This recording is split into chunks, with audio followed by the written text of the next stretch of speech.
is good, ladies and gents? It's UK Field Ninja. Just out on a bit of a walk. Let's smoke up a joint. The finest stuff that I've harvested so far this year.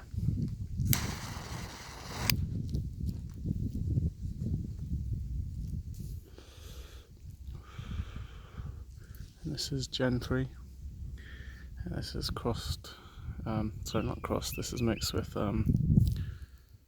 tobacco that I flavoured cherry and vanilla. This is quite nice, quite a pleasant smoke. Yep, hope you are all doing well. Everything's going alright for you guys out there. And yeah, we're kind of coming to the end of the season now. Everything's starting to kind of, flowers are fading away, everything's going into fruit, days are getting shorter, tree line's starting to change into like a lighter green, yellows and some orange. So yeah, kind of a bit sad to be honest with you, because I really want to start again and do a do-over, because yeah, this season hasn't been so fantastic, but I think we've got enough, if we're careful, to get through to next year and start again, try something a little bit different. So I think the abandoning approach, not by my own want or will, has kind of turned out alright. So clearly the plant can grow on its own without any real interference from my hands. And those plants would have been a lot bigger and a lot more bushy had I just actually topped them, rather than letting them go into like one big long stick like that. But the bud production is quite good, and the seeds are looking like fucking sweet ass. Very happy with the seeds. If everything else has failed, we have some damn good seeds for next year, and I'm going to go through them and I'm going to select out some of the best of those seeds, and then again the best of the best plants of those ones. And this time, yeah, we're not going to fuck around with bulldozers and shit like that. Hopefully we'll actually have some good crops. Because yeah, like I've said from the outset, not a professional grower, and just learning as I go along. You can pick up bits and tips and hints off people and whatever, but until you actually turn your hand to doing it, you're not going to really learn anything. Trial and error is what it's all about, but it's a very costly trial and error if you're buying loads of seeds. So we don't buy loads of seeds.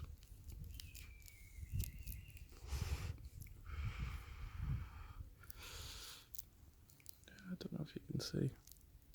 Kind of like rice paper, kind of see through it. It's nice. Tastes good, and it's pretty fucking strong, to be honest with you. And it comes down to this kind of question really. What is better? Really beautiful bud that's like nice and chunky.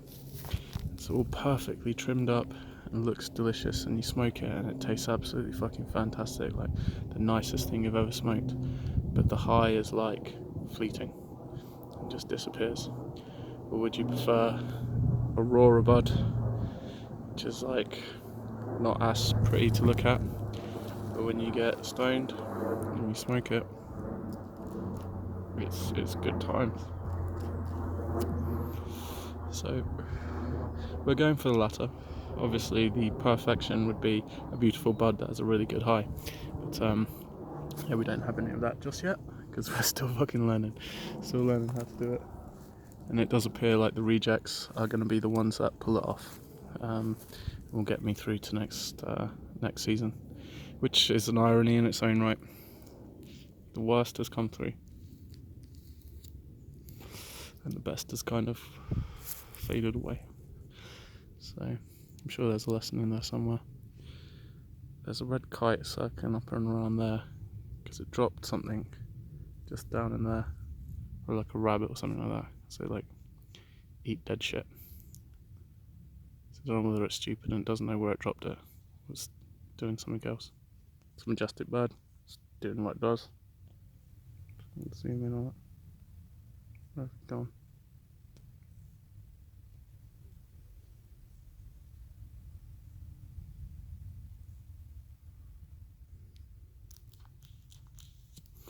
Maybe it might come and get it, and you'll see that.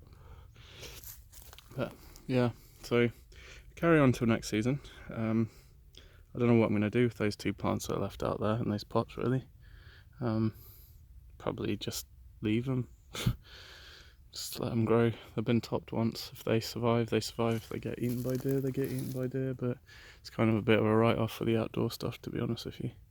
And then the filming of the stuff in the back garden is like, fucking, it's hassles, man. Because basically, as soon as I stand up, you can see me at the top of the fucking garden, and it's a dick move cutting down those hedges, but never mind, it's theirs, so they can do what they want with it. But yeah, next season that might be not a goer, to say the least. So you might have maybe a couple, but nowhere near as many as what's up there, because it's uncontrollable, and I really wanted to spread them all out so they'd bush out. I can't do it because it's just more surface area. It makes the plants look even bigger.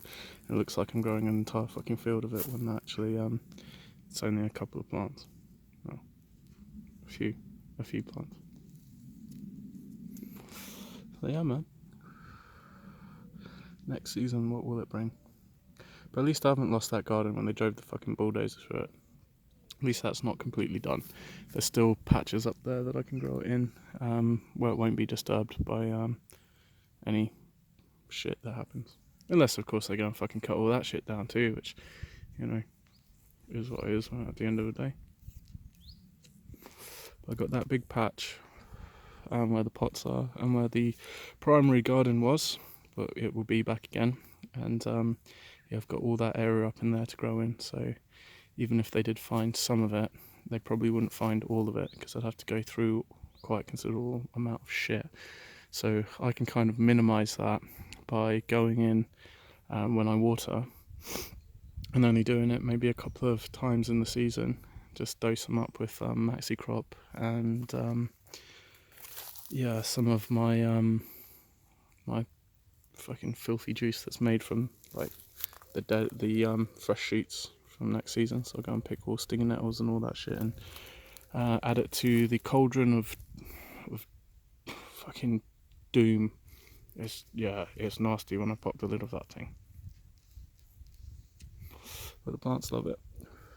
And that with the root stimulant from the maxi crop, they should be fine, because they'd have had a lot more than what the plants did this season. So we'll go off those linings, and yeah, it will be all kind of hidden and contained. But obviously the deer being fucking, yeah, that being a bit of a problem. But to be honest with you, I think I can probably deal with the deer problem just by netting, because they won't really fuck around with the netting as long as it's secure, and it's just around it, so it just kind of protects the patch, and then just leave it and let it grow up and push out and do what it's going to do. Come down a little bit later on, give them another dose,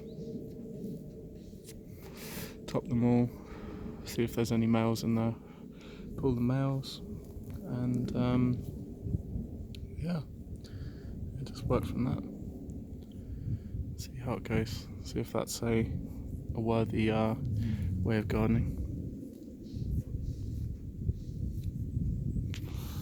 But yeah, but coming to an end. As is the season coming to a close, but we've still got more, so we'll progressively harvest those as they come up to time, and put some videos up of that. But yeah, for the outdoor grow, it's kind of come to an end really. Yeah, never mind. We have seeds, so something to look forward to for next season. But anyway, UK Field Ninja. See you all in the next one.